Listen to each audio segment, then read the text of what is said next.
are live in the present tense with Sam Stewart on 91.7 FM, WNJR Washington, and online at WNJR.org. What is up, everyone? We are back for our second episode this week. On Tuesday night, we featured Riley Dortenzo, Bailey Miller, and Haley Wahoviak from the Field Hockey team. That was an awesome episode. Thank you for everyone for sticking with us through our technical issues and watching the podcast online. All the support meant a lot.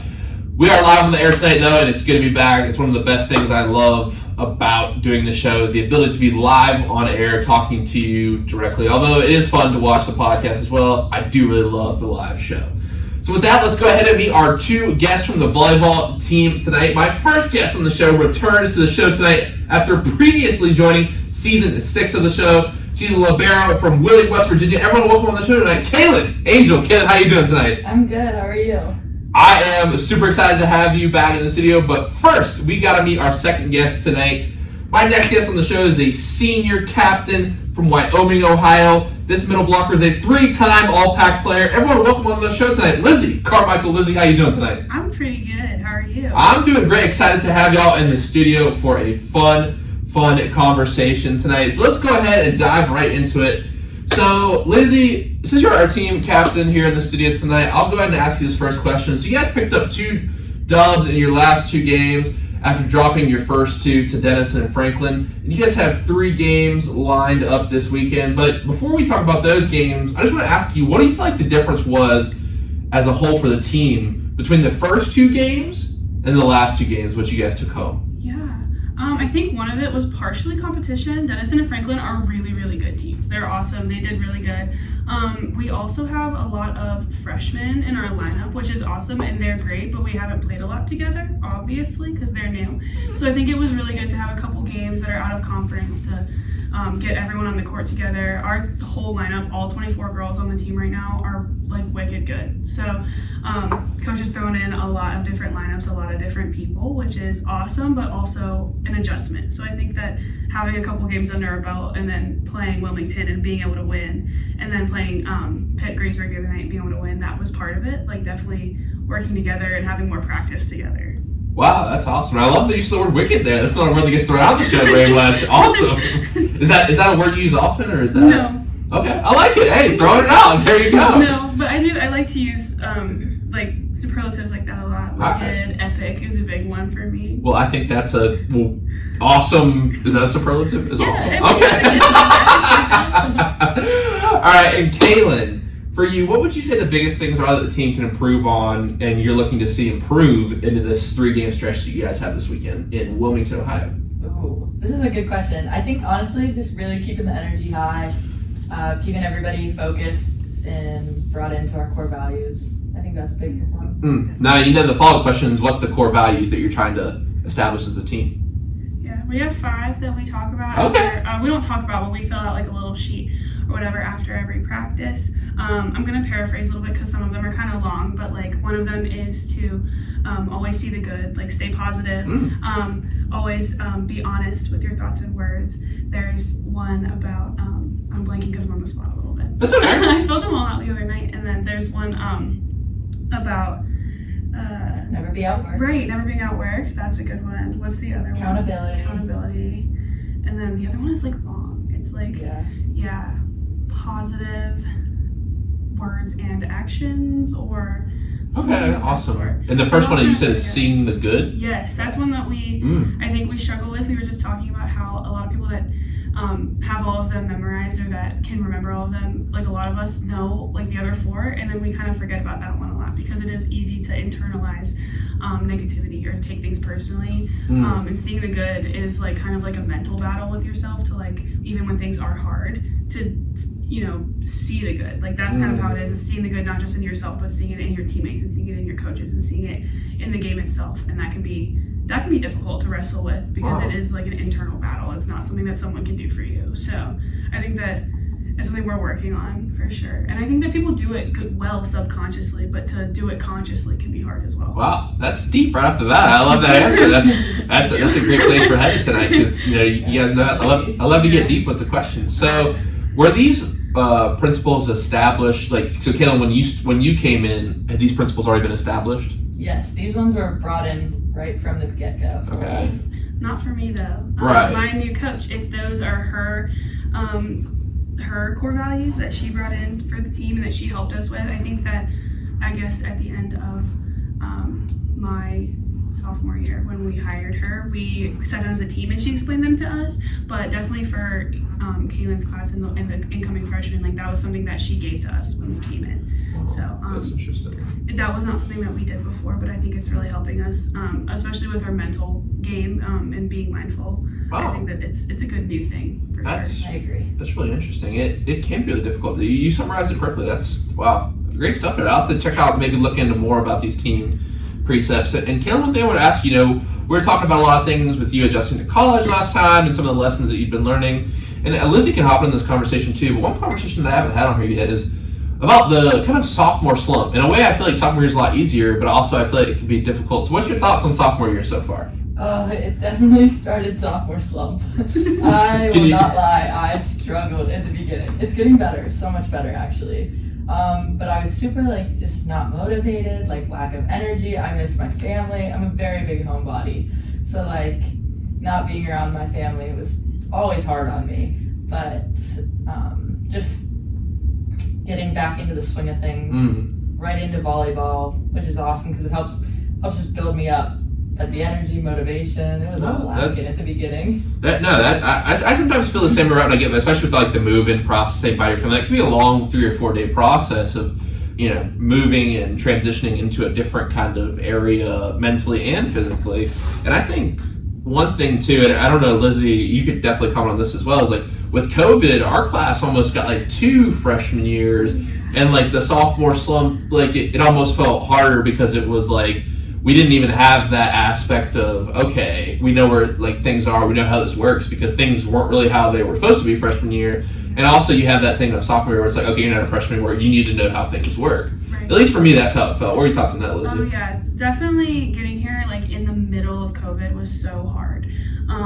Aside from the fact that me personally, I don't like online classes and those are really hard for me. It was that because most of our class wasn't even here freshman year. Right. And then we weren't really in all the buildings and we weren't doing everything. I remember I had to practice the entirety of my freshman year and play volleyball in a mask. It was so hard.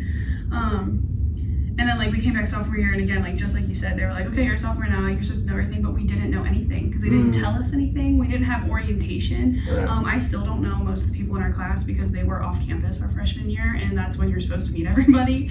It definitely was hard. And it is, and also our class is so small because COVID had people from colleges all over the country transferring out and moving and going back home. So I think that was a big thing too, is that a lot of people that I knew freshman year, whether that be older people or people in our class, they're obviously gone now. A lot of people that I was friends with freshman year transferred out between freshman and sophomore year. It was just a whole new group of people. I mean, it is. And Caylin, what's the current orientation system like, just so you can touch on that from me at this point? Okay, it is a extensive period of time, approximately a week, from 8 a.m. to 10:30 at night. And I think it got better at this year. Yeah, they did. But my year, I think, was just so rough because they told us they just wanted us to make friends because we were a COVID class and they were you're gonna make friends and you're gonna like it, damn it. Exactly. And we just were dead and wanted to hide in our rooms, but they're no, attendance is being taken, and we're oh my gosh, we're just Come so dead. sing some karaoke. It was awful. Plus preseason, it was it's rough. It was doing a preseason lot. at the literal exact same time as freshman orientation. We have 12 freshmen on the team this year, and this year's orientation was less intense than last year's, but it was a lot. It was a lot of them coming back and being I'm just so tired. The one day they got to sleep in, I think 3 of the girls said they slept for more than 14 hours that night because they were so exhausted. Yeah, because I feel you couldn't even move in until after orientation. Right. I still had stuff in Can you boxes. put your stuff up? Yeah. That's crazy. It's just a lot. Yeah, and I think the one thing that obviously we had the quarantine and all the the thoughts, and we've talked about that a lot on here. Maybe we don't need to review that tonight because it's just a tough thing. It's a lot. Yeah. But definitely. That was so rough. You had to be there. So being in a room this size for 14 days. Yeah. 10 days, first time, 14. 14, yeah. And if you got exposed, you had to do it again. I had to quarantine another time because I got exposed. I had to quarantine for 10 days by myself. In the middle of October, the week before my birthday too. So I was I just want to see my friends. I just want to go outside and I couldn't. It was so sad. Yeah, not going outside part killed me. I read a lot during it, which I think that's the best reading I've ever done. Just because they say reading does take I love reading. Really? I do too. I read all the time. Really? Me too. That's awesome. We'll have to get to that a little later in the show. But, one thing I wanted to ask you, Caylin, and I like this kind of varying perspectives, underclassmen, upperclassmen here on the show tonight. Lizzie's the only senior. So what does it mean for you and the younger girls when you see Lizzie going through all this adversity with the COVID and a new coach and a couple seasons where the win count wasn't very high and staying through all that? What does her leadership represent to y'all? I just give her so much respect.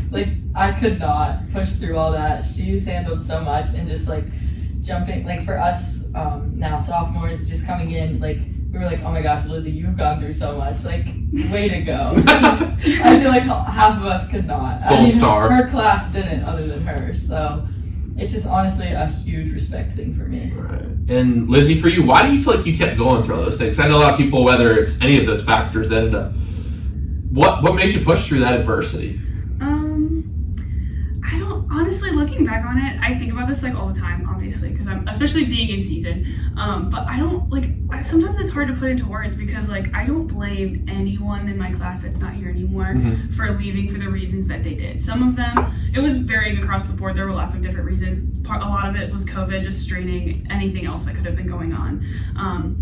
And I just think that part of it was just my love for volleyball. I do not love anything in this world the way that I love volleyball.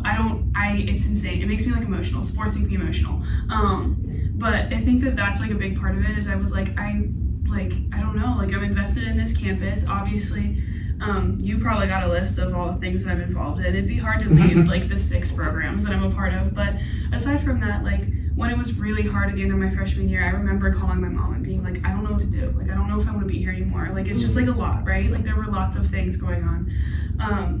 She was yeah, but just remember what you're there for. You're there to play volleyball. And I was you're right. I can play volleyball with any group of girls, with any coach, with anything else going on, any mask on my face or whatever, and it worked out really well because I'm very, very happy now. But I will say it was hard, and it was very much just my love for what I do here that kind of kept me pushing through it. But I will not lie that it was difficult. There were a lot of hard moments, and especially the first couple of years when there was not a lot of consistency or consistency is a good word. There wasn't a lot of consistency with what I had going on. Yeah, and I think, one question, I want to get into a couple points there from your answer in just a second, but one point that me and Caylin talked about last time was that love for the little things in the sport. I can't really relate to volleyball, I don't play volleyball, but just in baseball, just putting on the cleats and the sound of the ball hitting the mitt and the smell of artificial turf on the field. Just being on the bus with the guys. For me, that's what kept me going through that quarantine period. And it's no matter what circumstances were around it, it's I don't know. I just feel that's why you love the sports, the little things, at least for me. For sure, I agree. It is the little things, and it's the big things. I just volleyball itself is my thing. I've never connected with anything the way I do with the sport itself. I played everything growing up. I was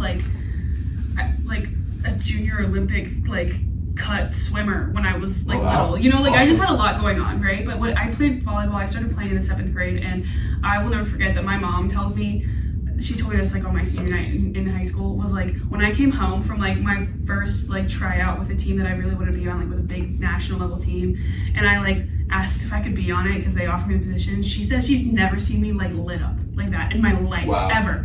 And then it makes her emotional. It makes me a little bit emotional too thinking about it because that team was very special. But I think about that all the time, how it really is just I started doing it, and then it was that, it was my thing. So when I went through all that hard stuff, when I got here, it definitely was kind of a very simple reminder, this is your thing. You know how to do it. You love doing it regardless of the circumstances. Volleyball itself as a sport keeps me going 100%. Yeah. And that's such a powerful anecdote about your sport in general, but I just feel that's the power of sports. And one thing I want to get into is that exact thing, but I want to talk about your experience as a sport outside of your sport, if that makes sense. And I want to start with Caylin this summer, who did a lot of photography for Aaron Ridzak. Aaron? Darn it. No, it's going to give me a hard time for that. I'm sorry, Steven. I'm sorry. Aaron's probably listening right now. I was laughing, texting Steven. But for Steven Redzak, who came on last season 6 of the President, told us all about the Pony League World Series and all the great things they do, helping kids get equipment. And I saw they had a game for special needs children. That was really cool that I got to see on social media. So tell us about this experience. We heard a lot about it from Steven, but as an insider at the Pony League World Series, working under Steven Redzak, what was that like? It was actually such a cool experience, and I'm so grateful that I did.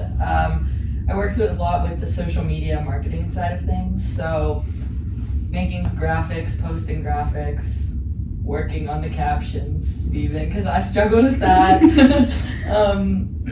Attention to detail I learned, but just like a whole bunch of cool things. We got to meet all the teams. We got to interact with the kids one-on-one. So like we have this team from Japan who spoke no English, and we got to just talk to them. And like we're like, okay, pants, like try your pants on. But like it was just so hard to. But we all are laughing because nobody can understand each other. Really? It was such a cool experience, and I think like honestly the best part of it was just at the end seeing everything me and the 2 other interns like put together all summer long just finally come together, and it was just so cool. That's awesome. What was the most memorable experience you had interacting with a player? Was it the pants thing? It was probably the pants because like they just couldn't speak English, and our job was like to get them to make sure their pants fit them. Right, you guys give them uniforms. Yeah, we give them uniforms, like everything they receive except bats from us and shoes. So we're like, okay, try your pants on, and they're like, what? And so we pull up Google Translate, and that's just not right either. So everybody's just trying to like, interact with each other. No one speaks English. Us 3 interns don't speak Japanese at all. So it was honestly just, we all are just laughing because no one knows what's going on. Oh, man. But it was so fun. That's awesome. And I heard there was a thing that was developed this summer called Angelisms. What's that about? So my other 2 interns with me, every time I said something like silly or like just really out of context or out of pocket, they would just write down. So there's like a whole list. Can you give us a favorite? Oh, there's so many good ones. I can think of a couple in my mind that I've heard, but I digress. I'm happy to hear the ones I've heard. Which ones have you heard? I'm thinking of one that you said on the radio show last time. I'm just thinking of the show. Oh, no. Take it back. Anyways, one of the Angelisms was I took a sign into 84 to get updated, the new logo on it, and for those of you who don't know, 84 is a town in PA. Yes, so I took it and to get a new like updated sign for it, and there was like a rope attached to it because like it's a street banner, it goes up, so there's ropes, and I got the rope stuck in the door, and I just like the other 2 interns left me, and I'm just stuck in the door, and I was like, guys, help, I'm stuck in the door, and they just like left me, but it was such a good time. Wow. I love them. That's awesome. Very cool. Thank you for sharing that experience. Lizzie, one thing I wanted to ask you about is you had a really cool trip that you took last year at the NCAA Career in Sports Forum. You're the representative for W&J, Yes. the president. So tell us about that experience. Who did you meet? So I saw you met lots of cool people. I met everybody. Not really. But it was so cool. It was so cool. There were only 200 student athletes in the whole country that got to go. So it felt very special, and it was very special. Now I'm really bad with names, so like the actual speakers that spoke, I have like literally 25 pages worth of notes that I took over the 4 days.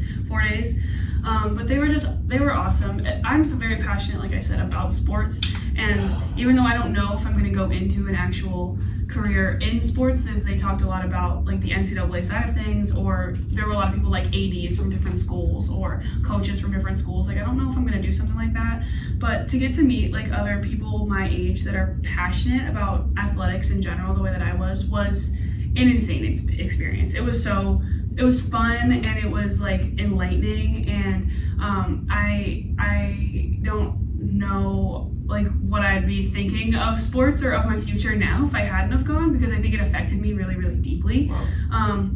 I learned a lot about myself as well. Like it was definitely, there were some exercises we did that had me like reflect a little bit like about my career as an athlete and like how I can transition that into the workplace later. There are a couple of activities I did that I'm trying to bring back to campus for student athletes, because I am the Student Athlete Advisory Committee president now, and I would like to take some of the things I did there and bring them here for our athletes because they were just so... Like, what are the examples of like the games? We did activities? this really big activity where we looked at what people call transferable skills, like from between like workplaces or academics or whatever, just things that you can do. And I feel like a lot of athletes miss out on doing things like internships or other experiences that are just not as available depending on when you're in season or whatever in college. And they helped us to like learn how to take these transferable skills and relate them from our sport directly, like being an athlete to being a professional. That's really and cool. That's something that I had never thought about before. Something that I also feel like I've struggled with. Like, oh my God, I've spent so much time like practicing. I've been in season every season since I got here, pretty much. And I loved it so much. There were like 6 or 8 words that were transferable skills in a workplace that we all sat, and it took like an hour, but we all sat around and like figured out ways to like use those in the workplace, but from our actual experiences as an athlete, instead of having to like feel like we're making up for a missed opportunity because we were at sports, to use sports as the opportunity that we had. Which I think was really important, especially for people that kind of went there and were like, I don't even know what I'm doing. Like a lot of people struggle with that when they graduate if they were an athlete, like to know what to do, right? Because they were like, I spent so much time playing sports and I can't play sports anymore, so what do I do? That was like my favorite thing that we did, and I would like to do that with our athletes here on campus. Really I just haven't gotten around to it yet. I think I was going to put it off till second semester. Okay. So. And are you still doing track and field? I don't know. I honestly have not had a lot of time for track and field. I wish I could devote more to it because I did really love it in high school, but I did not get recruited to come here as a track athlete. They're just pretty low on female numbers, especially after COVID and everything. So I don't contribute as much as I wish that I could. It's not anyone's fault other than just I don't have time to practice. I don't have volleyball is my thing, so when we're in spring season, I don't have like a priority for track, I guess is what I'm saying. So I'm thinking about it. We have a new coach and I haven't met him yet, so I don't know. Maybe I'll talk with my throwing coach and see what she has to say, but I don't actually know yet because I really was never intended to be a track athlete when I got here. So yeah. Caylin, would you be willing to join the track team? What event would you do? I ran the 400 back in 7th grade. Nice. Okay. I don't think I would run again. I mean, like, I don't mind running, but I don't think I could do it competitively. Yeah, it's a lot.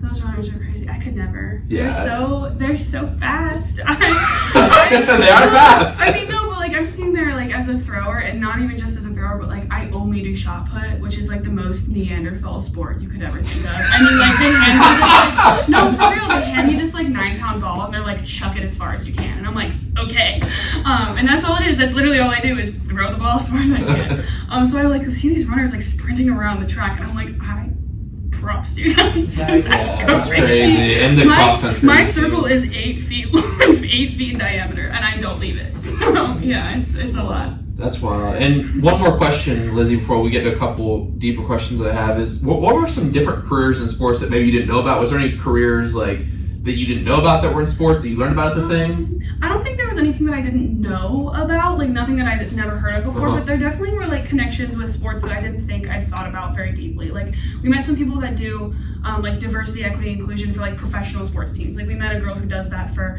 I want to say somewhere in Toronto, but I don't remember. Maple Leafs, Raptors? No, Raptors. I think it was for the Raptors. She does that for them, and that was really cool to like hear her talk about stuff like that, because I just, you know, obviously that's something that I knew existed, but I never really thought about like how much you have to really know about the sport and about athletics and about athletes to like do something like that. How you can't just go and get a degree in diversity, equity, inclusion, or in business or in psychology or whatever it is that you get to do that and then like show up at like a professional sports team and be like, okay, like I'm doing this for you guys now. Like she knew a lot about sports and she had played sports and she knew about how to be an athlete, and that was something that was really cool for all of us to kind of see and hear and be like, yeah, like that skill that we have as being an athlete, or that passion we have for sports itself, is something that does translate so directly into like a career in that way that I just hadn't thought about. So yeah, that's really cool. It's a cool experience. And you know, I purposely asked you guys those questions to kind of build up to this, and this has been the main theme of the present tense this year, I feel like, as far as continuous questions go.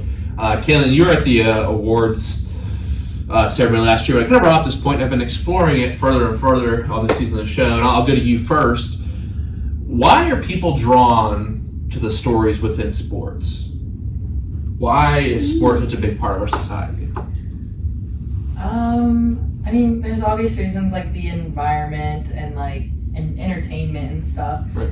But honestly, I feel like just the inclusion of just being like on a team and having fun doing what you love honestly draws a lot of people in. Like, even if I'm not the best that I can be, I'm having a great time doing it. So. And Lizzie said you've really like stepped up your cheering game this year. Is that like a conscious thing, or like is that, you know, it seems like you're giving a lot of energy this year? That was a conscious thing. I have been seeing a lot recently of just like being grateful for what you're like surrounded with, and like just think of like me being like 15 years old, like where am I now? Like it's so cool, and just take a step back and realize like I'm a Division III athlete, and even if it's just Division III, I'm an NCAA collegiate athlete. Only 7% of people in their sport, it's high school so play. Cool. Yeah. So like it's honestly just a thing I'm taking like so grateful. Like I'm just grateful to be here and all that. Wow. And I was like, you know what?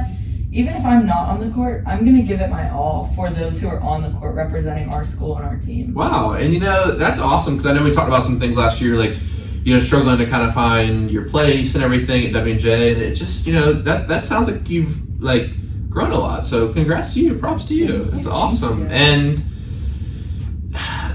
so for you, you know, to dive just a little deeper into your answer, it feels like you're still like so attracted to sports outside of your own sport, in the sense of you're always taking pictures of other teams, or you're taking pictures of your brothers at sports. Like, how do you feel like the sports photo captures a story? That's a really deep question, but like, why do you feel drawn to sports photography in that way? Because, you know, I've never really seen you do any like nature photography in that. It seems like you just love sports. Yeah, honestly, I've just been around sports for so long that I don't see myself leaving. Like, I've been so involved, but it's so cool because to just like capture what is happening, because it's not like, obviously you can live stream a game and whatnot, but you don't see the pure emotion in the dugout or like on the bench, and it's just really cool to see how all these people come together too. And I love the emotion, in all honesty, but it's so cool because you learn so much about people individually, like watching them and taking pictures, and then like also their pictures. Like, it's so cool because then they see how they react with the environment around them. Well, I think that's one of those things is like in our society where comfort such a readily available thing. Like, people aren't necessarily tested in the same way that they used to be on a day-to-day basis, say back in the, you know, however long you want to put it. Like, sports give us that test, that adversity that we need as people to grow, and I feel like that's such a useful part of sports for, you know, whether you're a youth playing or you're our age playing. It helps you learn so much about yourself, because like I said, my last quote of the day was from Martin Luther King. It was a man's true character and is found in times of controversy, not times of comfort. So yeah, I think that capture emotion is really interesting. It's a great point you make, and thank you for that. I appreciate that. And Lizzie, from your perspective, you know, going to this thing with the career in sports and all the ideas associated with that, why do you feel like people are drawn to the stories and the storylines within sports? Oh, I don't know if I know why people are drawn to it. I know why I'm drawn to it. Okay. I think that for me, I'm an insanely competitive person. That's okay. Intensely competitive person. I don't know. I don't think that should be discounted when we think about human nature. Like, people love to compete. Whether that's healthy or not, I don't know. But people love to compete. People love, because if you think about it, like, yes, it's easy for me to sit here as like an athlete and be like, yeah, I still love sports because I'm actually competing. But like sports, like you said, people are drawn to sports stories. Like, people that don't even play love sports. People that watch sports love sports. People that watch movies about sports love sports. Like, it's something about the competition or something about like what it takes to do sports, I think is just very, very attractive to people, very magnetic. Right. For me, when I say I love sports stories and sports movies are the only things that make me cry, which sounds like the most ridiculous thing in the world. No, it doesn't sound ridiculous. I do not cry at anything. Like, I'm intense. I cry on senior nights doesn't matter what team or what sport it is. If I'm at a senior night, I'm gonna cry. I cry at sports movies, and sometimes when I'm watching sports, I cry when there's a really good play made or a really good team effort. But I don't cry otherwise. Like, I don't cry at funerals. I don't cry, you know what I mean? Like, it's just the emotion for that, for me, like for sports, is just so intense. And it sounds definitely a little crazy, for sure. I totally understand that.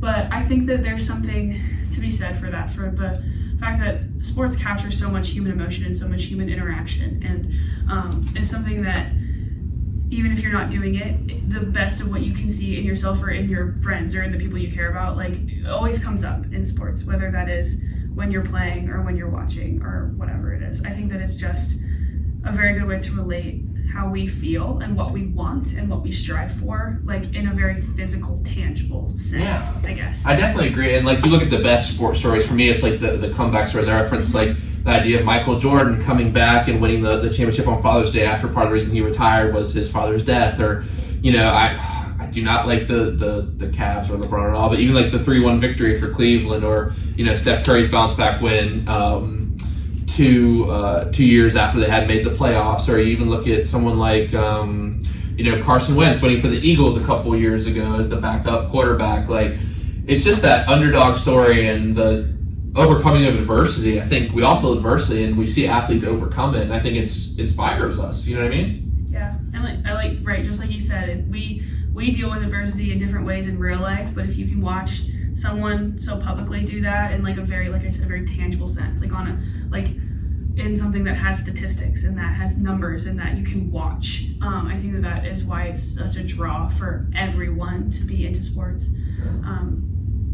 I think that's part of it. And I think competition, if it's fair, I think it's a very healthy thing. I think it allows people to grow. So no, I agree. As long as it's you would agree. oh no, as long as it's fair, I think, because even in business competition, if, you know, I'm not saying this is the way it is in society, but if we have like you know, if I'm running a business, my friends are running a business, and we're trying to make it.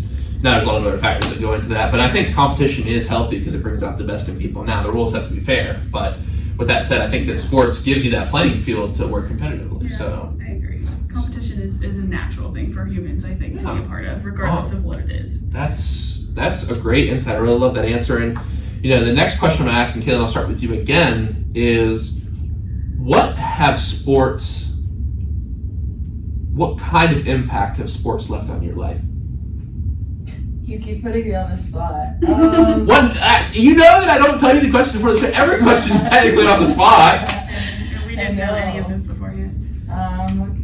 What was the question again? I'm sorry. What impact has sports had on your life? Honestly, I just don't see myself without sports. That's literally what I was going to say. I could not see my life without sports. No, I just feel like they're just always around. They're always like on social media. Like, there's always something going on to keep up with, and it's, I don't know, I just really enjoy them, and like having them around in today's culture and society, and just everybody's like competing for the same goal in all reality. Like, there's always a bigger picture you're fighting for or trying to achieve, and so I think it's just such a cool thing we have. No, that's awesome, seeing people work together for a common goal. I think as well, like, sports gives you that conversation piece at a very like simple level. Like, even though like I love, like, maybe I don't know a person that well, when they come in here, it's like we start talking sports. It's like, oh, like, you might be my best friend within 30 minutes. You know what I mean? And like, y'all, it's funny. Like, college is like this just weird time, because I remember the people in my first couple years where I was kind of like Lizzie and really just going through some struggles of being away from home and COVID and all this. I mean, they were some of my best friends I've ever had. They're out doing their thing in the world. And I was like, man, when these people leave, what's going to happen? Then the freshmen come in. It's like, all right, now I got friends who are freshmen. And it's like this weird thing. It's like your best friends leave every year, and you get new best friends come in. Now, when me and Lizzie leave college, like, obviously that cycle changes a little bit, and we got to find new friends. But kind of. When we leave college, I don't know what they're going to do here without us. You know? Yeah, exactly. The school, you and me. Well, Lizzie's in a lot of stuff. She's in way more stuff than I am. So they're more concerned about her than they are of me. So. Oh, really? You do a decent amount. Maybe a decent amount. You do a decent amount. I do a couple things. She does a lot. Spoiler. We'll talk about that later in the show. But no, that's a great point, Caylin. I really like that. And, you know, I want to turn over to Lizzie now to give her say on this. Like, I know you basically said you would say what Caylin was. I would say the same thing. I don't see see myself here without sports. And that is in a very like deep literal sense. Like if I didn't play volleyball, like I maybe wouldn't be here. But also in a very like I don't think I'd be in this place. Like I don't think I wouldn't have chosen this school if I wasn't playing volleyball. I wouldn't have ever like done as well in high school as I did if I wasn't playing sports. I would have never my whole life has revolved around athletics. Like it's like one of those things where you're like, what's one thing that is like a decision you made that affected your whole life? My decision was to pick up a softball when I was like 5 or whatever. That's my decision. I have not put a ball down since then. And it's like, that's just kind of how it is for me. Like sports they're everything. They have everything that I care about and that I love all rocked into one big package with a bow on top that I love and that I don't think I will ever be able to get away from it. Wow. Prior to a conference that I went to last year for mental health in sports for athletes that we did in the conference we're in, I for some reason like was delusional and thought that I was gonna leave college and just like not do sports ever again. I was like yeah, like I just am gonna graduate with my international studies degree and I'm gonna go do like nonprofit work or whatever it is that I want to do. And be like, okay, bye volleyball, bye sports, and then like I went to that thing and I came back and I was like on the phone with my mom and I was like, I feel like I really like can't do that. Like I feel like I need to like go like do something with sports afterwards. And she was like, yeah, because you're crazy. Like I've been listening to you talk about your future this whole time and I'm like, this girl's delusional because there's no way she's just gonna pick up and leave athletics. It's just like it's just a part of me, and that sounds so cheesy, but it just is. Like there's nothing I can do. I will never be able to get away from it, ever. I just feel like sports have built us at this point. Yes, it is. It's like that. It's like something that, it is so monumental, and so it is a brick in my foundation. I was just about to say, and a building can't grow tall without a foundation, without deep roots. I think like, when I see this, like, I'm umpiring right now, and, Steven has got some really hilarious umpire stories where a bunch of parents are yelling at him. And I can't even see Steven, like, handling that because he's such a nice guy. Like, that's hilarious. And, yeah, but, so, for me, like, I see, like, these parents are just, like, trying to push their kids to, like, get a scholarship at, like, 9, whatever, it doesn't matter. Like, at the youth level, like, sports should be about life lessons that you're learning. I remember my parents, like, always told me that, like, coaches that I played for, that I always like help kids on their team when we were in like coach pitch. Now it's like you're trying to win. Like I'm like Lizzie. I love to win. I think winning's great, but at the same time, like I don't believe in participation trophies. But at the same time, like you need to learn lessons from losing. Like losing teaches you a lot of lessons. And I know just from talking to Lizzie just a couple times, it's like Lizzie does not like to lose, but I'm sure she would tell you. It's not true. I mean that is true. It's not something I'm good at. And like, but that's where you learn the lessons, Oh, yeah. My sophomore year, we were 3-24. A lot of people ask me now, why did you stay? But like we were in a transition period, you know what I mean? Like there were a lot of other aspects in periods, and that's exactly what it was. Like learning to kind of, that was a new experience for me. I had never been on a losing team before in my life. My high school team was insanely good. My club team was really good. So like to have so many other things affecting the way that we play and affecting like just like things that completely out of our control. We didn't really have a coach. We were coming off of a COVID year. Like it was a lot. That was a very humbling experience for me. I take all of the wins that I have now so much more graciously and so with so much more respect than I used to. Not to say that I was disrespectful necessarily, but it definitely was something that I had gotten used to at a certain point. And that's not something that I am used to anymore necessarily, but not because I don't think that I can be or I don't think this team is capable of it. We definitely are. We're so good. It's insane. The girls on this team are so good, but I think that after having an experience like that, it definitely was like a learning curve, It was definitely something that I took more positivity away from than negativity, but it was not a good experience. It was a bad experience. Like 3-24 sucks. Like that's terrible. I can admit that. Like that was not a fun thing at all whatsoever. Yeah. I mean, here's the thing, though, the worst experiences are the best teachers. That is so real. It's too real sometimes. But 100%, I agree with that fully. That's definitely what I tried to take away from it. Even still, I think about it and I'm like, that was really bad and I hate it, but I also learned a lot about myself and about the sport and everything, so yeah. Wow, and what did you learn about yourself? Well, I learned that I was capable of losing.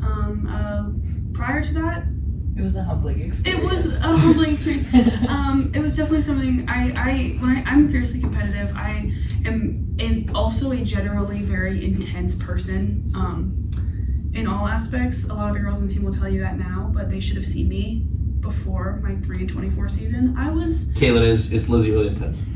Let's just say we all fill out a paper at the beginning of the year saying how we learn best, and Lizzie is like, yell at me. And me, I'm like, don't yell at me. I will cry. I will walk out. Lizzie's like, don't yell at me. So our new assistant coach, Anna, they've been really on me about a certain part of my game, which is like to get off the net and be ready to be set and in transition or whatever. And the thing is that Anna really took that, and she has been on me about it, like to the point where she's pissing me off. But that's what I need. I've gotten so much better at it, and if someone had just like sat there and be like, hey, you really need to work in this, I'd be like, okay, I'll work on it, and then like I'll kind of forget about it, you know what I mean? Like I'll work on it and then I'll forget. But no, she's like on me. She is writing me for it, and it's pissing me off, and it's making me better, and I love that. But a lot of girls, if they were getting yelled at the way that I was on this team now, they would cry. And I'm red in the face, but I'm very grateful for it. That's how I learned. Like it just is. That's just how I am. I told the girls at the beginning of the season, like, if there's anyone on the court that you just need to turn to and you need to cuss someone out and you need to grab me by my shoulders and just scream in my face, just go ahead and do it. This is true. Can we see it? Caylin, can you scream in Lizzie's face right now? No. I couldn't see Caylin getting mad. I believe she would just start giggling. Caylin would just start giggling and trying to cuss someone out. Like, I think that anger, I would say, is my, like, you know, when you watch that movie Inside Out and there's someone driving the plane, anger is my person. I'm driven by anger. But when it goes back to that season, my anger was driven by like competition and by a need to win and a need to be the best. And now I do think I'm more digestible. I'm a little bit more approachable. I definitely approach volleyball very differently now after having a season like that, because there was a time, obviously, where completely out of my control. It did not matter how hard I worked or what I did. Like, the team just wasn't winning, and it's a team sport, and it's not an individual sport. You know, it's not like at track where if I'm doing terrible, it's just like I just got to work harder. Like at that point, like we had COVID, we had a coach leave, we had not very many girls on the team left. It was completely like it was hard, but I came out of it like with a new perspective, like where as much as I can work or as much as angry as I can get and as intense as I can be, that's not going to take me everywhere, obviously. So sometimes it takes more than that. Sometimes it takes less than that. You know what I mean? Sometimes I need to step back a little bit and be like, I have some more simple things to deal with than being angry. Wow, that's deep. I hope someone at home with the initial CS is listening to this conversation, because I think it applies to their situation a lot right now. And thank you for sharing that anecdote. That's very powerful. And since we're talking about stories and sports, that kind of kicked off this discussion, who is one person who is just super essential to the person you are in your personal story?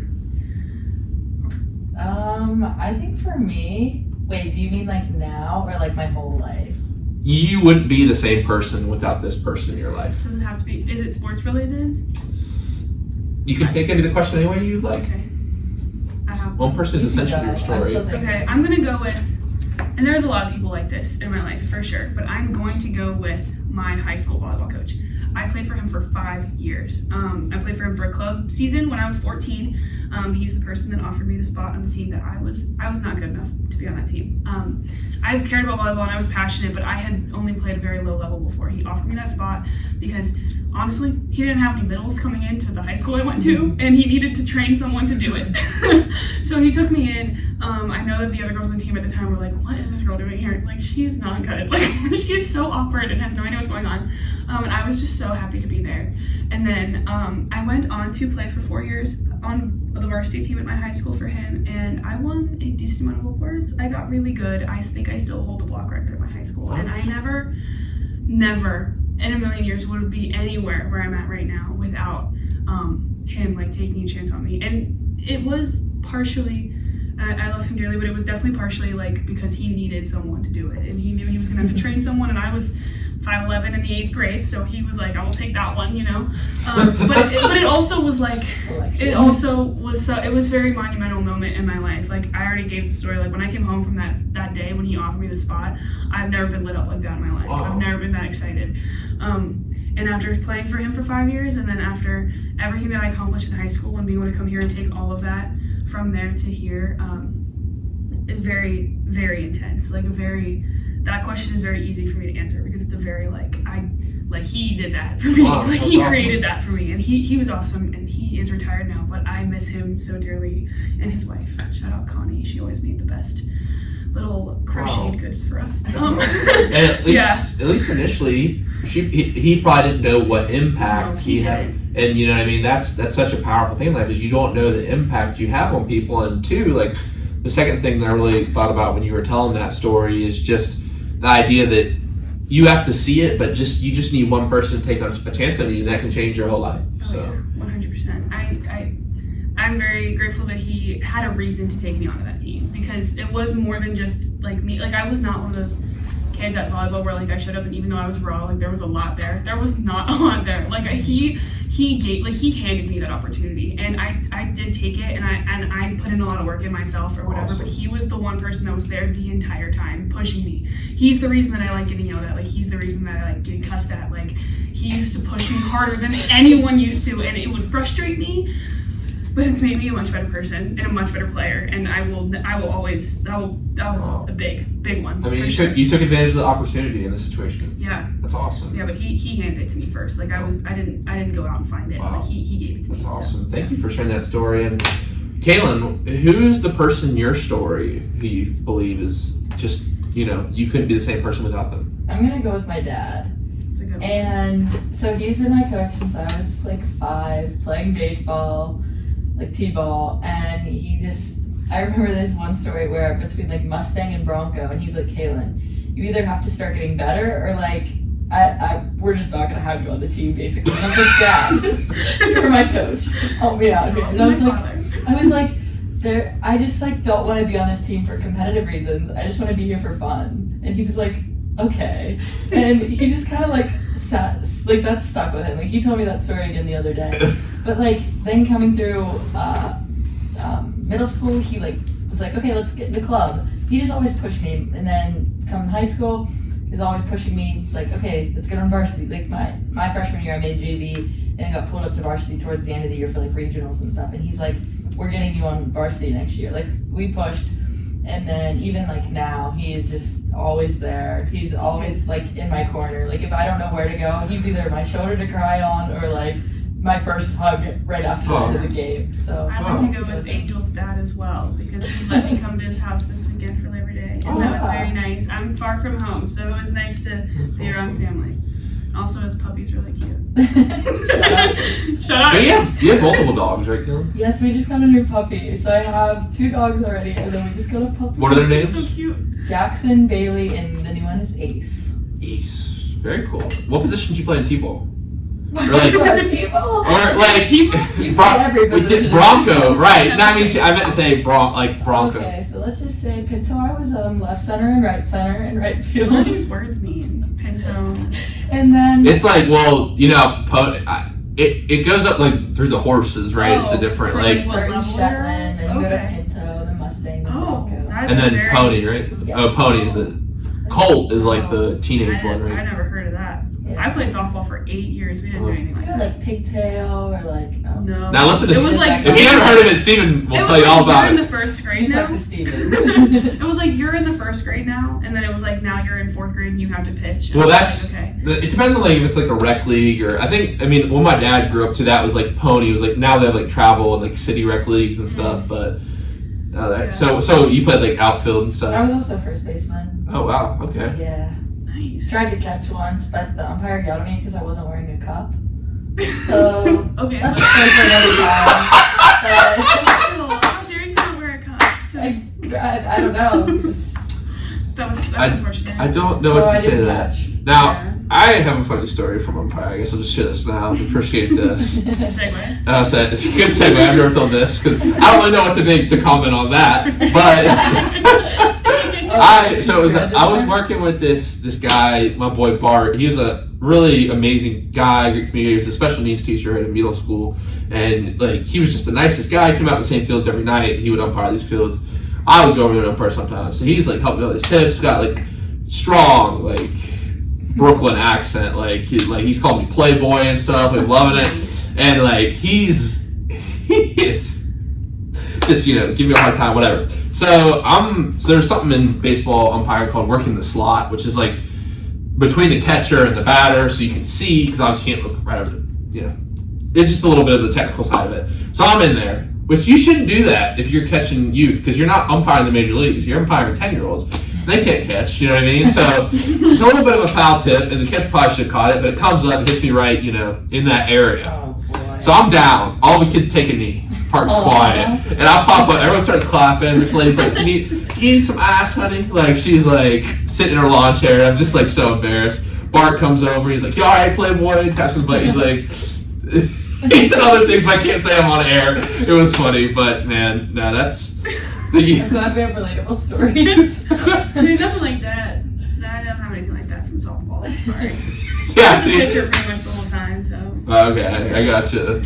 So you weren't allowed to catch because of that? No, he told me you don't have a cup in. Okay, so my dad obviously was the coach, and he came up to my dad and was like, "Does she have a cup?" And he was like, "No, she's a girl." And he was like, "Okay, well, like she can't catch unless she has a cup." And he was like, "Okay, then she's not catching." Like I don't. Okay. He's a girl. Like why is that a rule? So I don't know if it was just the umpire didn't know, or maybe he just knew and thought that it was for both. Maybe that's a rule. I don't know. But I didn't catch. Okay. Story. I just played first. Now, a little bit of a deep question before we get to some fun stuff. Just kind of our last kind of deep question for today is if your life were a movie or a book, what would it be? Oh, I don't know. I mean, if I'm not that interesting. Like you're a totally interesting person. No, I mean I don't think I have any like movies or books that represent. You know what I mean? Like that's No. I'm not saying it represents you. I'm saying if I was writing the script, what would be the title? and I had the script of everything that happened. I thought you were saying like what would be the title? Is that what you mean? What? What would be the title? Yeah, if I like wrote everything that happened in your life down in a story, and I said, all right, it's good, it's going to press. All you gotta do is put a title on it. What would it be? I feel like if we're gonna go really basic, mine would just be overcoming. I feel like I've gone through a lot of obstacles in life, and not all are big, but some are. And I just feel like there's a lot of challenges I've faced that would just make the title overcoming. Oh man, I hate this question. What? This is a good question. Yeah, I've been asked it multiple times. Suck. I don't like. It's not like I don't like. No, this it's question. alright. It's never going on the show again. It's very. It's done. It's done. Cancel. You're done. You're done. Like, You're done. Like don't. I just like I don't know. Like I don't know. I would want to go if someone wrote a book about me, like I want them to just like call it like Lizzie or something. Like I would. What about not my full name, just Lizzie. I like to step in and like give people ideas. So what if it's got to be volleyball related? I feel like. What about bump set and bounce back? No, because I don't do either of those things on the court. Bump set is not a word anymore. It's not a word we use. I will say I would like. Wait, what do you call it when you go like pass? It's just passing. Pass, set, hit. Yeah, bump. It's just yeah. For pass, everyone set, listening. hit. Wasn't that the thing that Theta put on? Wasn't yeah. it the thing that Theta put on was called bump set kite? Yeah. You joined a sorority, by the way. Tell us about that. Oh yeah, please It's been cool. It's been a lot of fun. Hey, it's Theta Thursday today. It is Happy Theta Thursday. Happy Theta Thursday. Are you gonna throw it up the sign? Do you want me to? You can. I don't know. It's a kite. It's a kite. Okay. Anyway. She just put her off. Yeah, we're done. Okay. I think that I figured out I would want to bring back. This is so ridiculous. I would want to bring back the nickname that the announcer at my high school gave me. Which was the Velvet Chainsaw. That's what I would want. Oh. I don't know what it means. I don't know why he called me that, but I would want to call my book that, the Velvet Chainsaw, because that I still don't know why he called me that, but it's kind of hard. Like it's certainly a paradox. Yeah. It's velvet soft and chainsaw is hard. Right, but I think that like that, it's cool though, and someone did call me that, so there's a reason for it somewhere. I still don't understand. I just like it. Who live streams your volleyball games? I'll have to get them up on that. Is it Sacco who does volleyball? It was announcers? at WNJ? No, this was at my high school. I know, but who's the announcer right now for WNJ Oh, I don't Volleyball? know. We haven't had a home game. We haven't had a home game Okay. yet. Our first Maybe, game- maybe I'll call. Maybe I'll call it. Oh yeah. September 19th. Yeah. So no- Don't do that. My parents think that's Sorry, Jen. hilarious. My parents would laugh so hard. Oh, I was to do that. gonna plug it at the end of the show. I'm doing it now too. All right. Get everyone to go in. Oh, we're Yeah, gonna go. September 19th, We're gonna. September 19th, 7 p.m. September- September Jam. I think Waynesburg. Waynesburg. Yes, that's correct. Let's go woo. Well, I do have a show that night, but I'll come for the first set. Okay, well, Yeah. we'll see. I'll be there with energy. I'll be with like we'll Sit do with the chest wrestlers. painting. You can be the energy. The chest painting. Maybe I should get some footage for the documentary. You could do that. Of that. Yeah, they actually Yes. love coming to the games. You should. Like, Yeah, they're I think it very would be fun. like They're a very fun student section. Yeah. Yeah. that'd be good. All right, very cool. Thanks for the idea. That's great. I gotta write that down. Write that down. Okay, now Anything. little fun question for y'all right now. Kick off our little segment of fun questions here. That was a chainsaw. Oh. I don't know what it means. We're- I don't understand. Sorry. That was the segue. That was the segue. Sorry. Caylin, Sorry. Proceed. if you were a DJ at a party and you had the aux cord Mhm. and 5 seconds to put on a song of your I choice. know mine. I know mine as well. Okay, go ahead. Jen and Ali Chapa. Hey. They were in the weight room doing the other day. The rest of the team, they were doing I Just Want to Rock. Yep. Of That's course. what rock. What's yours, Lizzie? No Hands by Waka Flocka. That's classic. Yes. That's my favorite. I love it. Just it's hard to beat. You know what I mean? That's my girlfriend's favorite party song, too. I love it. It's just so good. Shout out Abby. Shout out. And Caylin, can you indeed hit the New Jersey drill dance like they do? No. I just want to rock. No. No. I mean, maybe I could try. But just like. It's funny, they did I like a just can't competition. dance. Yeah, me either. Understandable. Hey, I can, so I'll typically pull like one of 3 moves off the bar. This one might be good for you because they're pretty basic. So 1, motorcycle, Okay. and then finger guns, Yes. we did it on the or sidelines. sprinkler with the finger gun. And you can either mix it wow. and then Okay. basic right here. I just don't dance. No, me either. You just post it up in If the I'm corner. dancing, Last night was I a don't movie. Party. Last night. I can say that because I am boring. Like, I don't party. I don't go out. I don't leave my room. I'm lame. I just listen to Waka Flocka on my own by myself. That's kind of sad. I'm not gonna lie. I'm reading a book and I'm listening to No Hands. So It's funny. That's Some how people I listen do to it. classical to read. You listen to yeah, Flock. drinking tea. That's actually how she studies. That music plays in the background. Yes. Yeah, headbands, remix, B.O.B.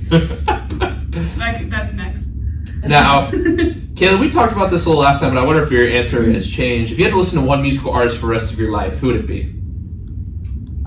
Bailey Zimmerman. Did you go to the concert in Pittsburgh No, because honestly, okay, with Morgan Wallen? this is. I forget what the word's called, but like a hot take, I think. Yeah, that's 2 words, but It's a phrase. Okay, I just personally don't think I want to ever see Morgan Wallen perform live. So I would go to that concert, see Bailey Zimmerman, and then I would be fine leaving. you don't like Morgan Wallen? No, I love Morgan Wallen, but I just don't want to see him perform. Like, I don't know what it is. I don't know. I would He's go. not that good live. I would go see Bailey Zimmerman and then just leave the concert. I've done Someone that else can have the before. Morgan Wallen 100%. tickets. And Lizzie, in my research, I saw you went to Taylor Swift this summer. I did. I took my little sister. Yeah, we had a whole. got the Swiftie. tickets. I'm like an OG Swiftie. Like that makes me feel old. Like I like country when I was Taylor? 10. Yeah, like I don't even like country music like that, but I like saw her back when I right, was like 10. I'm like a country Taylor fan. Like I've heard some of the new stuff, like all the stuff that my sister knew that I didn't know was like from the last. For one thing, her album 1989, totally thought they came out like 3 years ago. So wrong. That was like 2014. Yeah. I just am old and had no idea. long as you So like all the recognize it. old stuff, like I knew and I was jamming and I loved it. It was awesome. But then they were playing like stuff from like the last couple albums, and I was like, I don't even know this song. Like I don't even know it. And my sister was having the time of her life, and that's awesome, and it was so fun. But yeah, I'm definitely like an OG Taylor kind of like. I was sitting there and I was like, these girls were like, what is this song? And I was like, I remember when this came out. So what is happening right now? I feel Like, old we weren't too. even born Are you yet. 22? I will be in like less than Okay. 2 months. I got you. Weekend. Yeah, the day before Halloween is my birthday. So What do you get? You guys get your costumes planned out yet? no, Well, I have my volleyball costume planned out, but I can't tell anyone. Okay. So I had one, but I think it's been shot to fire. Why? Shot to fire. Shot to flames. Shot to. It's no Sure. longer. It's no longer. Shot to HE double hockey sticks. I think is the right. Sure. It's just no longer. That's sad. It was like not. Was it not appropriate for the court? No. I don't want to spoil it if it's still my costume. But you just said a shot to. But I'm not 100% sure. Okay. Okay. Very. Yeah. But other than that, no. Like last year. I love how when Caylin just says one of her angelisms. Right. It's It's shots of flames. Keep going.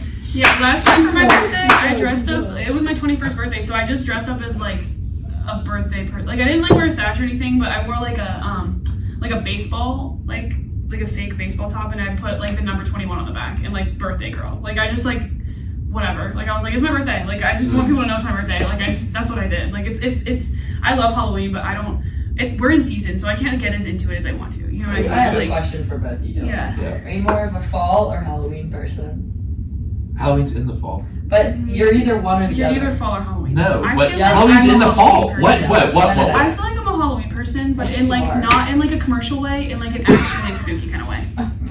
Lizzie's a witch. My mom says I'm a witch, and also every psychic we've ever gone to see together has said I'm a witch too. So Nice. yeah, I don't know if I believed it, but I do. I am psychic, so. Hey, do you not get the question? No, There's like two things. There's a logical. So think, there's like Facebook groups It's like a where girl you either like love Halloween, like you just love Halloween so much, and they But Halloween's bats in the fall. everywhere. Okay, do you decorate for fall or Halloween's too? I don't decorate at all. If you had to, He's a boy.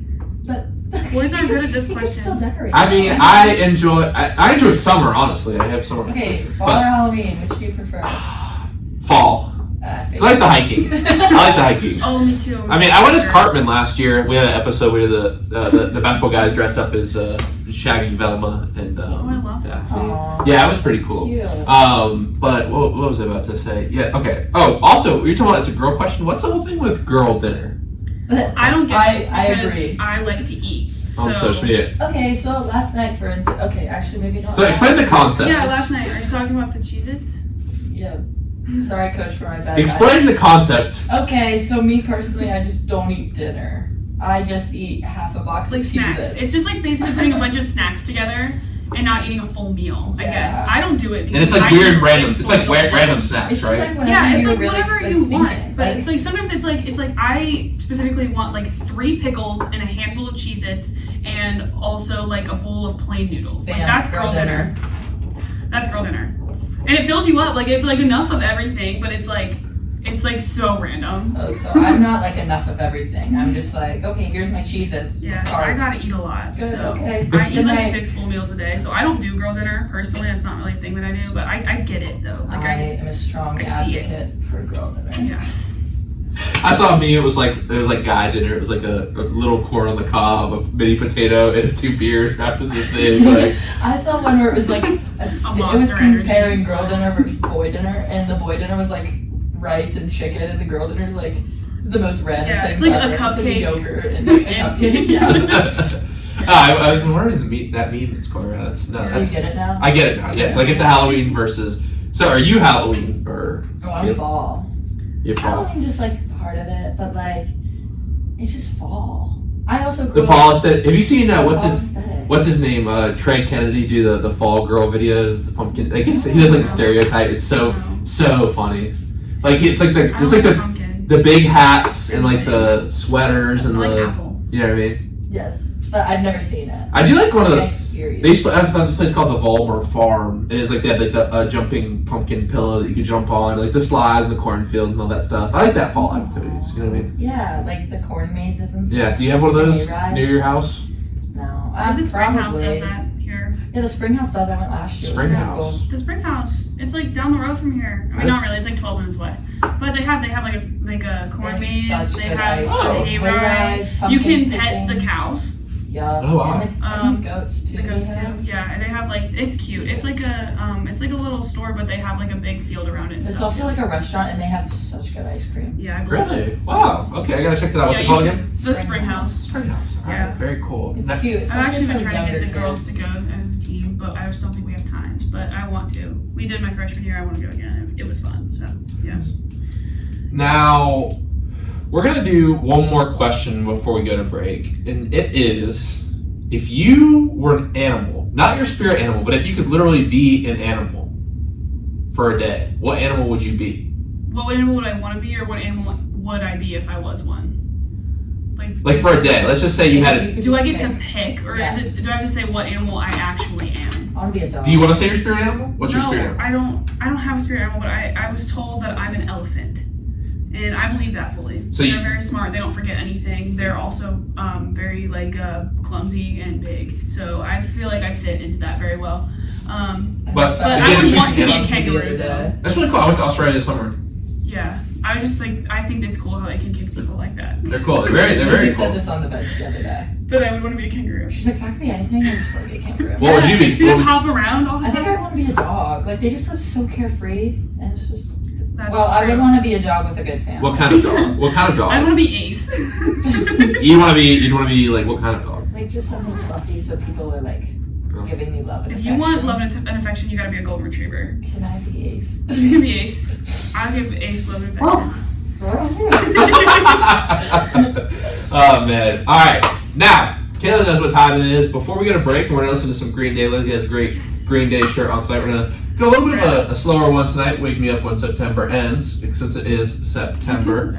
And this song was actually written about 9/11. We have the Memorial of that coming up soon. So a little interesting history behind that song. But before we go to break, we're of course gonna do our trivia questions now. These are a little bit tough tonight. I found a little bit of tough ones. So I'm really good. the rule is tonight. I'm trying this out. We have 2 multiple choice questions with 4 answers each.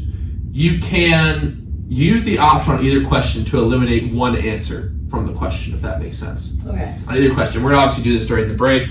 The first question for tonight is, what singer holds the record for the largest indoor concert in North America in the country genre?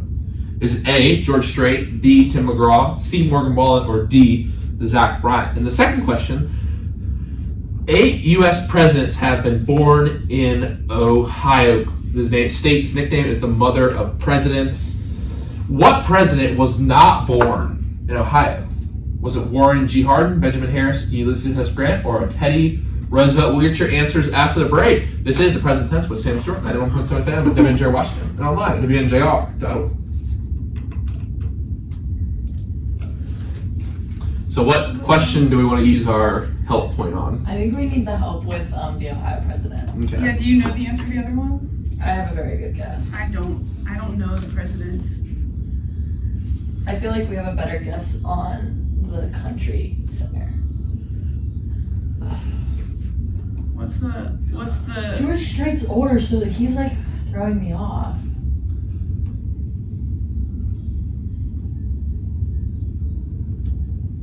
Okay, wait, for the president's one, like which one is eliminated? Are you telling us now or later? I can tell you right now. Yeah. So we'll eliminate... Herbert Hoover. That wasn't an option.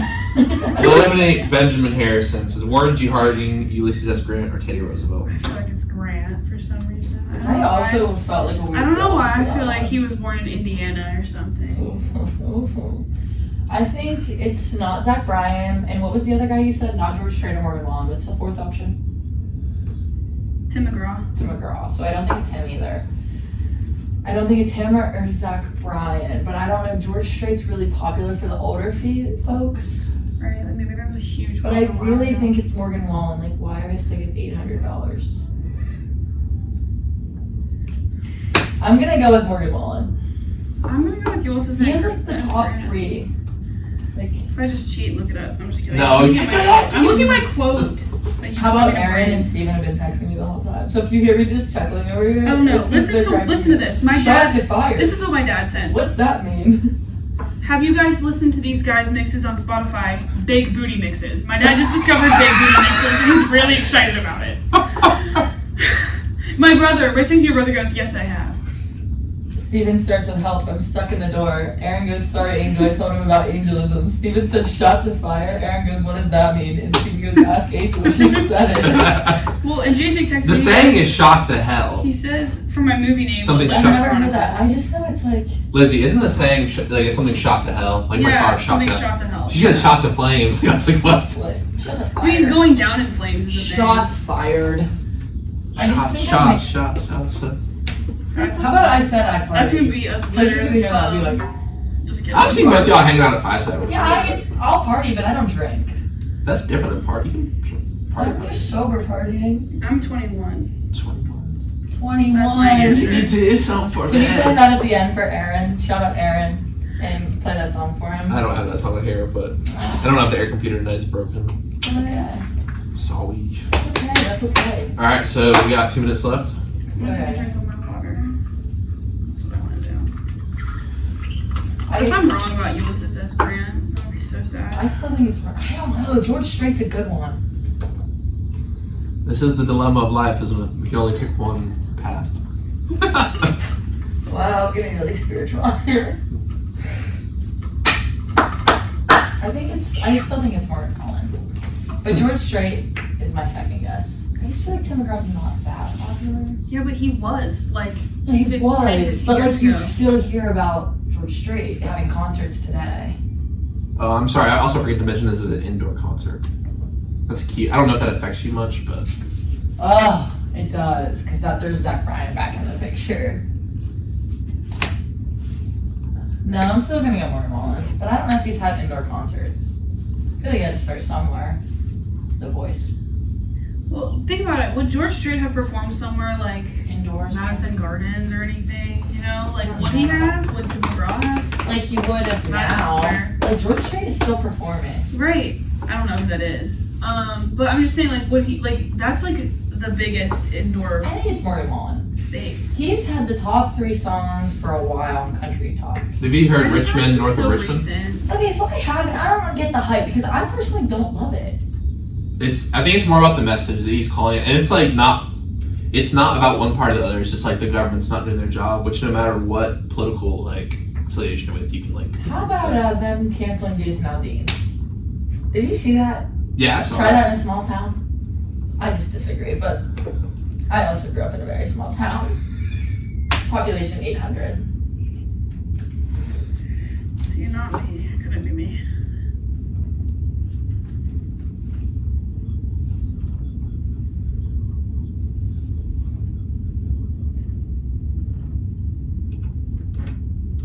We are back in the present tense with Sam Stewart, 91.7 FM at WNJR Washington, and online at WNJR.org. What is up, everyone? Today we are talking with Caylin, Angel, and Lizzie Carmichael from the volleyball team here at WNJ. Before the break, we had our trivia segment, and we're going to hear our answers right now. First question, what singer holds the record for the largest indoor concert in North America? Is it A, George Strait, B, Tim McGraw, C, Morgan Wallen, or D, Zach Bryan? And I think Kaylin's answering this one, right? Yes. Caylin, your answer is? We're gonna guess Morgan Wallen. I'm sorry, that's incorrect. It's actually George Strait. that was my Talk yourself second. out of it. I did At his 2014 The Cowboy Rides Away tour finale in Arlington, Texas, George Strait broke the Rolling Stones record for the largest indoor concert with 100,000 plus fans crowded into AT&T Stadium. Wow.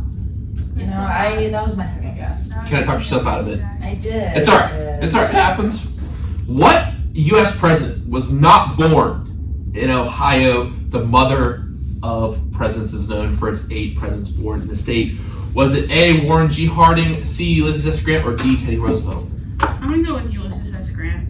I'm sorry, that is also incorrect. Dang. It's actually Teddy Roosevelt. I almost guessed him, but I don't know why I thought Ulysses S. Grant. I I was like confident that he was born in Indiana. For some I thought the reason. one key. I was thinking about the difficulty because the obviously the question that if I were to put like George Washington, obviously that's like Virginia, but Teddy Roosevelt was born in New York. A lot of the reforms he did against big corporations and stuff. It's interesting because like that makes sense. he was one of these very rich people who was born in a very wealthy family. But I feel like to make those kind of reforms, you have to know the world you're coming from. So he was rich, but he was also making reforms that made it more fair. Very understandable. The working man. But thanks for playing your trivia question. Brought up some good conversation.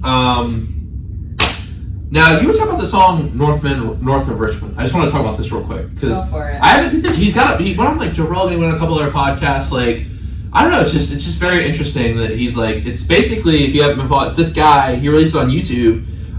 It was actually on West Virginia radio, right? I believe the original recording. I heard it on Apple Music the other day. And then it's the really number one popular. song in America right now. Yeah, it got popular in like 3 days. Like, Yeah. recently. And I just think the interesting thing is he just like basically wrote a song that's like not about either a presidential like part or political party rather, just like about how things are kind of like dysfunctional right now. And I appreciate that. And they like asked the Republican about like the songs about Democrats, and I'm sure it's about like but it's just a really good song, and I think that it just speaks to a lot of people. I think that's what good art does. It just speaks to people. So, like, I think you were just asking before the break, it's like, why is this song so popular all of a sudden? I feel like it just speaks with what people are feeling right now. Whether, you believe in one thing or another, I think it just is relatable. And I think that's what good art is about. So, interesting story to keep. I'm sure, with independent media and, the stuff I want to go into, I'm sure it's a story I'll keep my eye on. So, definitely very interesting. And now it's time to play Would You Rather? Oh gosh. So tonight's first Would You Rather, we get a little philosophical here.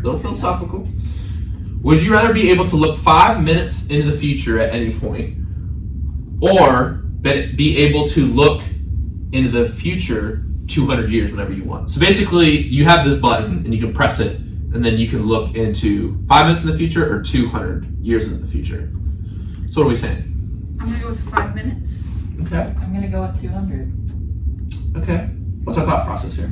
I just feel like if I can see what's happening in 5 minutes directly, like in my life, like that, I have more control over that. Like I guess, you know what I mean? Like Yeah. direct. I feel like 200 years from now, like unless I do something crazy drastic, like I don't know if that's gonna benefit me too much. Like knowing that, like it'd be cool, like it'd be interesting, but I think that like I could like benefit from knowing what's gonna happen in 5 minutes more. I agree with that. In all honesty, like 200 years, I'm not gonna know. Like I'm not gonna be around, so what's it matter?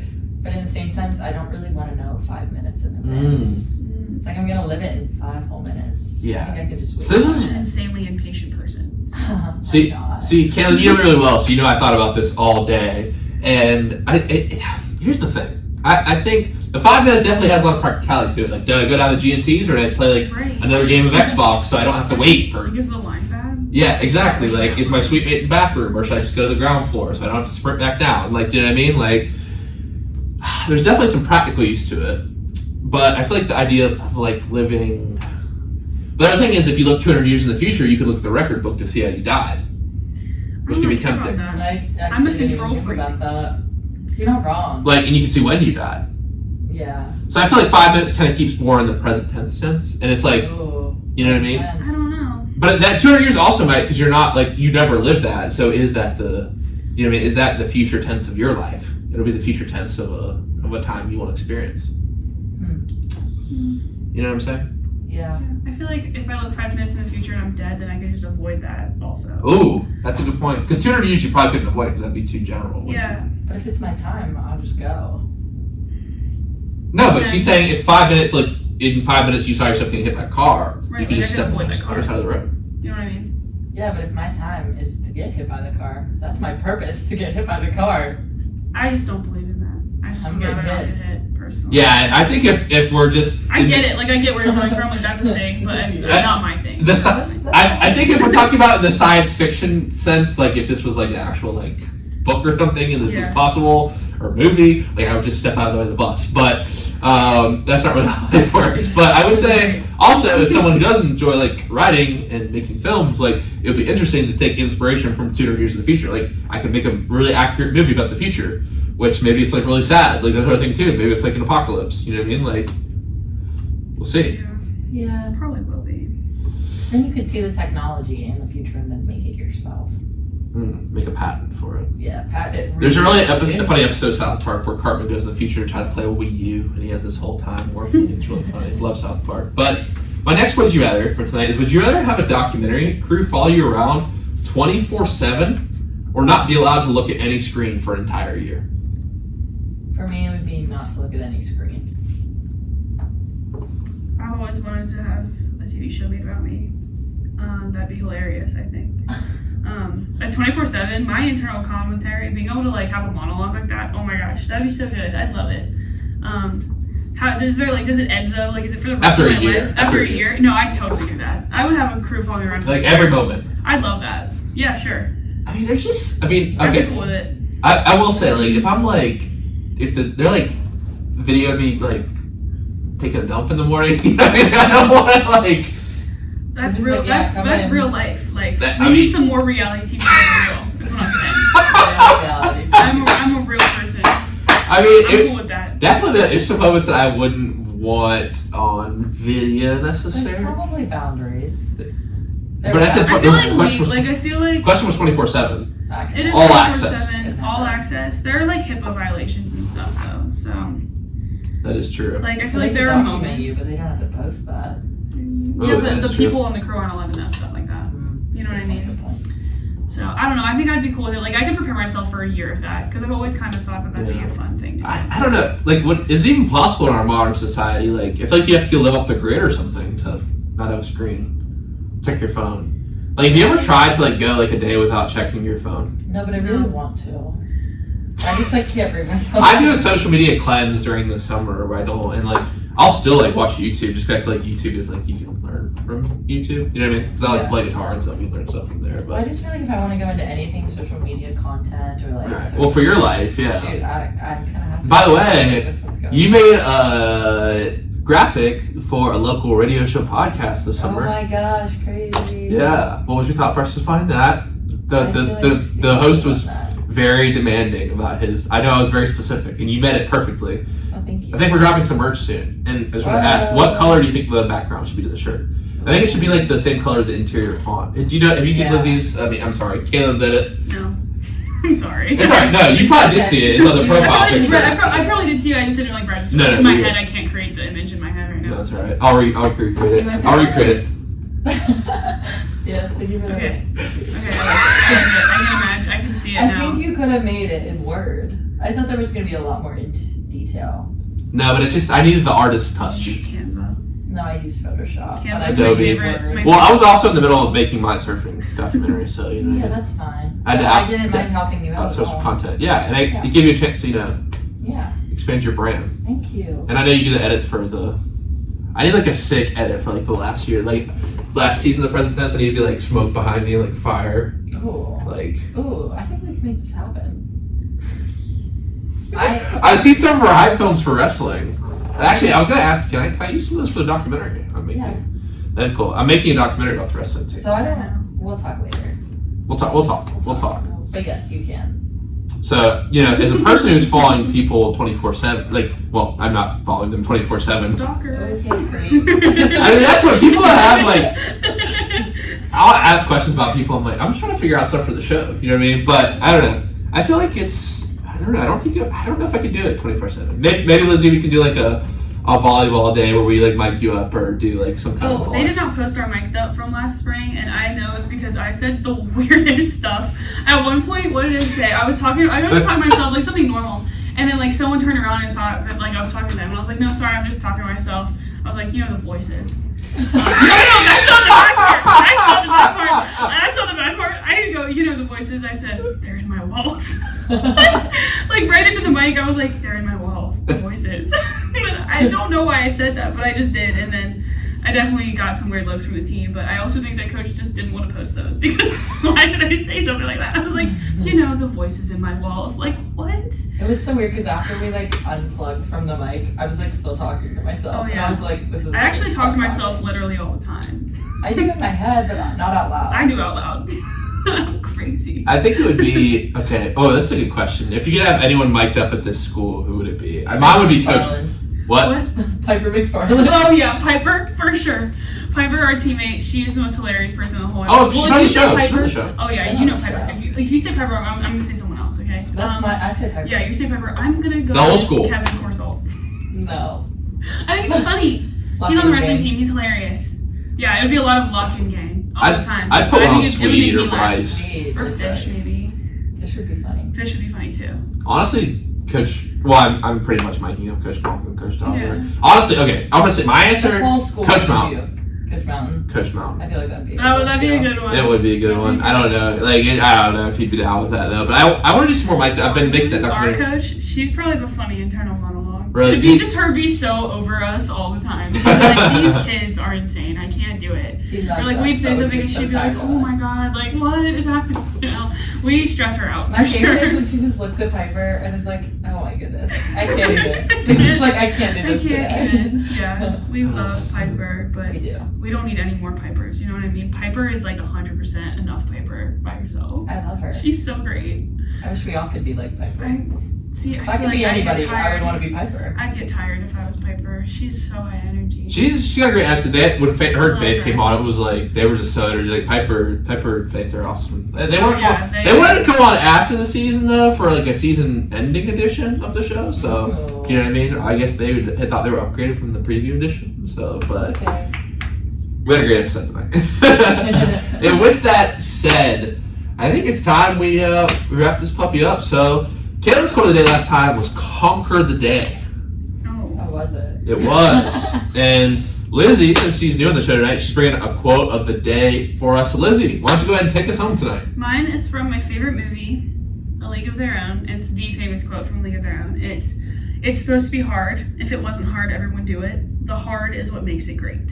I live by that. I love that movie, and I already talked about so much how much I love sports and stuff, but just, I don't know, it resonates with me. I think that it's a good reminder, like, when you're going through stuff or when things are hard and difficult, like, there's a reason for that, you know what I mean? Like, the hard things are the good things. It's oftentimes a privilege to get to do hard things, so Wow. I love it.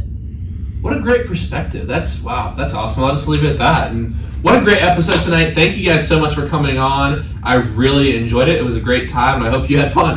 Oh, Yes, I had a great definitely. time. Always. All right. Thank y'all. We don't have our guests lined up quite yet for next week. We're thinking women's soccer and then possibly football and men's soccer. The men picked their first one last night over Hiram. Good dub there. Football, big dub first weekend, 51-0. They'll be back in action this weekend. Like the ladies here said, September 19th, 7 p.m., Waynesburg, first home game. Make sure you pop out. I'll be there. Come talk about sports. Come talk about life. But until then, everyone have a great night. Remember to live in the present tense. Here we are. Click.